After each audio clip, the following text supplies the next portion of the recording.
அரசியல் சண்டைக்கு அமலாக்கத்துறையை பயன்படுத்துவதா என்று உச்சநீதிமன்றம் தனது கண்டனங்களை தெரிவித்திருக்கிறது. அண்மை செய்தியாக நாம் பார்த்துக் கொண்டிருக்கிறோம்.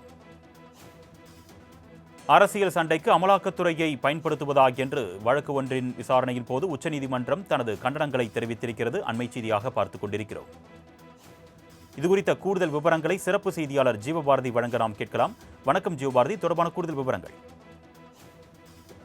கர்நாடகா மாநிலத்தை உலுக்கிய ஒரு மிக முக்கியமான வழக்கில் ஒன்று இந்த முடா அப்படின்னு சொல்லப்படக்கூடிய அந்த நில ஒதுக்கீடு சார்ந்த வழக்கு.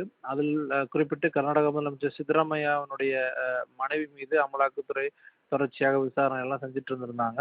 அதுல குறிப்பிட்டு கர்நாடக உயர்நீதிமன்றம் அந்த வழக்கு எல்லாத்தையும் தள்ளுபடி செஞ்சிருந்தாங்க. அதை எதிர்த்து மீண்டும் உச்சநீதிமன்றத்திற்கு அமலாக்கத்துறையின் சார்பாக மேல்முறையீடானது செய்யப்பட்டிருந்துச்சு. அதன் தொடர்ச்சியாக இன்றைய தினம் அந்த வழக்கானது விசாரணைக்கு எடுத்துக்கொள்ளப்பட்டது. அதில் உங்களுடைய அரசியல் சண்டைக்காக அமலாக்கத்துறை பயன்படுத்துவதா அப்படின்ட்டு ஒரு மிக முக்கியமான கேள்வி உச்சநீதிமன்றம் எழுப்பியிருக்காங்க.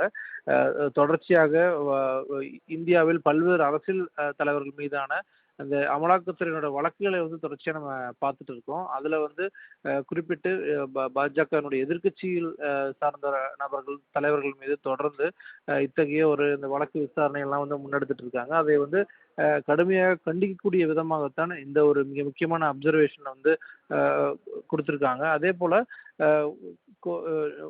உச்சநீதிமன்றம் இந்த வழக்கு தொடர்பாக உச்சநீதிமன்றத்தில் ஆஜரான மத்திய அரசினுடைய வழக்கறிஞர் மீது கடுமையான ஒரு வார்த்தைகளை பயன்படுத்தி இருக்கக்கூடிய விஷயத்தை நம்ம குறிப்பிட்டு பார்க்க வேண்டியதா இருக்கிறது. எங்களை கட்டாயப்படுத்தாதீர்கள், அமலாக்கத்துறையின் மீது நாங்கள் கடுமையான சொற்களை பயன்படுத்த வேண்டியிருக்கும் அப்படின்ட்டு உச்சநீதிமன்றம் இந்த விசாரணையின் போது குறிப்பிட்டிருக்காங்க. கூடுதல் விவரங்களுக்கு நன்றி ஜீவபாரதி.